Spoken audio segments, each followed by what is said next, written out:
ഞാൻ ഈ വീഡിയോ കാണിക്കണ ഷോർട്സൊക്കെ നിങ്ങൾക്ക് അത്ര വലിയ ഭംഗിയുള്ളതായിട്ടൊന്നും തോന്നില്ല. പക്ഷേ ഞാനിതിൽ പറയണ കാര്യങ്ങൾ ലോങ് യാത്ര ചെയ്യുന്നവർക്കാണെങ്കിൽ പക്ക റിലേറ്റഡ് ആയിരിക്കും. ഇതിപ്പോൾ എങ്ങനെ പറയാതിരിക്കുക. ഞങ്ങൾ പയ്യന്നൂരിൽ നിന്ന് അങ്കമാലി കൊച്ചി സൈഡിലോട്ടാണ് ഞങ്ങൾ ട്രാവൽ ചെയ്തുകൊണ്ടിരിക്കുന്നത്. വളപട്ടണം പാലത്തിലുള്ള അവസ്ഥയാണിത്. എത്ര മണിക്കൂറായിട്ട് ബ്ലോക്കായിരുന്നെന്നറിയാവോ. അതായത് എറണാകുളം സൈഡിലോട്ട് കണ്ണൂർ സൈഡിലോട്ട് ആ സൈഡിലോട്ട് വണ്ടി മൂവ് ചെയ്യുന്നതേ ഇല്ല. ഈ ബ്ലോക്ക് ഉണ്ടായിരിക്കുന്ന ടൈം എന്ന് പറഞ്ഞാൽ നട്ടുച്ച സമയമാണ്, അല്ലാതെ ഇപ്പം സ്കൂൾ വിട്ട സമയം ഓഫീസ് വിടുന്ന സമയത്തൊന്നുമല്ല. ഒരു 2:30ക്കും 3:30ക്കും ഇടയിലുള്ള സമയമാണിത്. ഏകദേശം 1.5 മണിക്കൂറോളം ആ പാലത്തിന്മേൽ ബ്ലോക്കായിരുന്നു. അതിനിടയിൽ ആംബുലൻസ് ഉണ്ട്, അത്യാവശ്യമായിട്ട് ഹോസ്പിറ്റലിൽ പോകുന്നവരുണ്ട്. ഈ ബ്ലോക്കിനുള്ളിൽ എന്ത് ചെയ്യാൻ പറ്റുമെന്ന് പറ. ഇപ്പോൾ കണ്ടോ ബ്ലോക്കിനുള്ള കാര്യം. നട്ടുച്ച സമയത്ത് റോഡ് പണി നടക്കുക. അതായത് ഒരു സൈഡിലോട്ടുള്ള വീതി മുഴുവൻ അടച്ചിട്ടാണ് ആ റോഡ് പണി നടക്കുന്നത്.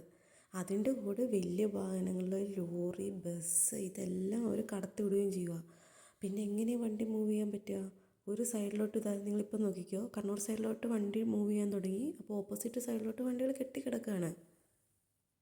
2 മണിക്കൂറോളം ഏകദേശം ബ്ലോക്കിൽ കിടന്ന് അട്ടകടപ്പ് കിടന്നതിന് ശേഷം കണ്ണൂർ കഴിഞ്ഞതിന് ശേഷം വണ്ടി ഒന്ന് മൂവ് ചെയ്യാൻ തുടങ്ങി. നമ്മുടെ BMHൻ്റെയും മിംസിൻ്റെയൊക്കെ സൈഡിലെത്തിയപ്പോഴത്തേക്കും വണ്ടി ഒന്ന് ഫ്രീ ആയിട്ട് മൂവ് ചെയ്യാൻ തുടങ്ങി. അപ്പോൾ NHൻ്റെ പണി അവിടെ ഏകദേശം കഴിഞ്ഞിട്ടുണ്ട്. അപ്പോൾ നമുക്ക് കുറച്ച് റിലാക്സ്ഡ് ആയിട്ട് ആ ഒരു ഏരിയയിൽ നമുക്ക് ട്രാവൽ ചെയ്യാം. അത് കഴിഞ്ഞ് വീണ്ടും വരുമ്പോൾ നോക്കിക്കോളൂ, ഞങ്ങളിപ്പോൾ ഈ സർവീസ് റോഡ് കയറിയത് ചായ കുടിക്കാനോ പെട്രോൾ അടിക്കാനോ ഒന്നിനുമല്ല. കാരണം NH അടച്ചേക്കുക. അപ്പുറത്ത് NH കിടപ്പുണ്ട്, പക്ഷേ ആൾക്കാർക്ക് യൂസ് ചെയ്യണമെങ്കിൽ സർവീസ് റോഡ് തന്നെ. ഇതെവിടെയാണെന്ന് ചോദിച്ചാൽ തലശ്ശേരി ടു മാഹി ഹൈവേ ആണ് ഈ കാണുന്നത്, നാഷണൽ ഹൈവേ. ഇത് ഓൾറെഡി പണി കഴിഞ്ഞ് വണ്ടികളൊക്കെ ഓടിക്കൊണ്ടിരുന്നത്. ഞങ്ങൾ ഇതിനു മുമ്പ് നാട്ടിൽ പോകുമ്പോഴൊക്കെ ഈ ഹൈവേ NH ആണ് യൂസ് ചെയ്തുകൊണ്ടിരുന്നത്. ഇതിപ്പോൾ ആദ്യം വീണ്ടും കുത്തിപ്പൊളിച്ച് റോഡടച്ച് പണി നടത്തിക്കൊണ്ടിരിക്കുന്നു. അതായത് പുതിയ NHൻ്റെ ആദ്യം പണി കഴിഞ്ഞ മേഖലയാണ് ഈ ഏരിയ, മാഹി ഹൈവേ. ഈ സ്ഥലത്തായിരുന്നു ഏറ്റവും ആദ്യം പണി കഴിഞ്ഞിട്ടുണ്ടായിരുന്നത്. ഇപ്പോൾ അത് വീണ്ടും അന്നേന്ന് തുടങ്ങുന്ന അവസ്ഥയാണ്. നിങ്ങളിത് കണ്ടോ?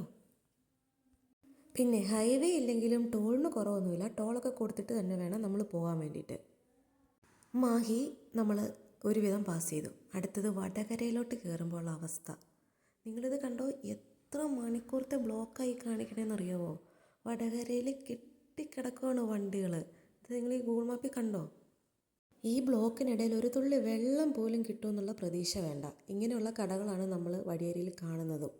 അപ്പോൾ ഈ ലോങ് യാത്ര പോകുന്നൊരു ഫുഡും വെള്ളവും വേണ്ടതൊക്കെ കരുതിയിട്ട് മാത്രമേ ഈ റൂട്ടിലൊക്കെ യാത്ര തുടങ്ങാവുള്ളൂ.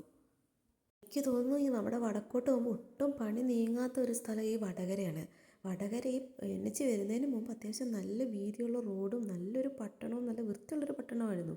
ഇപ്പം വടകര കയറി കഴിഞ്ഞാൽ നമ്മളൊരു 3 മണിക്കൂർ നമ്മളവിടെ പെടും. അതാണ് അവസ്ഥ. ഇനി വടകരയിലെ ബ്ലോക്കിന് രാത്രിയിലെന്നോ പകലെന്നോ ഒന്നുമില്ല. ഞങ്ങൾ അങ്ങോട്ട് പോകുമ്പോൾ രാത്രി 1 മണി 2 മണിക്കും ഞങ്ങൾ നല്ല രീതിയിൽ പോസ്റ്റായി വടകരയിൽ. ഇനി ഇതൊക്കെ കഴിഞ്ഞൊന്ന് ടോൾ കൊടുക്കാൻ കയറിയാൽ അവിടെ അവരുടെ സിസ്റ്റം ഒന്നും വർക്കാവുകയില്ല. അവിടെ നമ്മൾ പോസ്റ്റ് അടിക്കും. പിന്നെ കോഴിക്കോട് കഴിഞ്ഞ് അങ്ങോട്ട് വലിയ ബുദ്ധിമുട്ടില്ലാതെ നമുക്ക് പോവാം. ഹൈവേയും ഓൾമോസ്റ്റ് എല്ലായിടത്തും തന്നെ പണി കഴിഞ്ഞിട്ടുണ്ട്. 7 മണിക്കൂറും കൊണ്ട് ഡെസ്റ്റിനേഷൻ എത്തേണ്ട ഞങ്ങൾ എത്തിയത് 12 മണിക്കൂർ എടുത്തിട്ട്.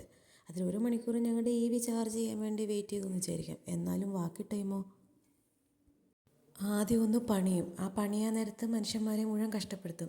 അതിനുശേഷം വീണ്ടും അത് കുത്തിപ്പൊളിക്കും. അപ്പോഴും മനുഷ്യന്മാർക്ക് കഷ്ടപ്പാട്. ഇതൊക്കെ ഇപ്പോൾ ആരോട് പറയാൻ, ആര് കേൾക്കാൻ?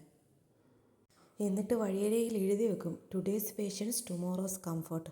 ടുമോറോ കംഫർട്ട് കിട്ടുമെങ്കിൽ കുഴപ്പമില്ല, പക്ഷേ പണി തീരുന്നത് പൊത്തിപ്പൊളിച്ച് എന്ന് കംഫർട്ട് കിട്ടുമെന്നാണ് ഈ പറയണത്? അല്ല പിന്നെ.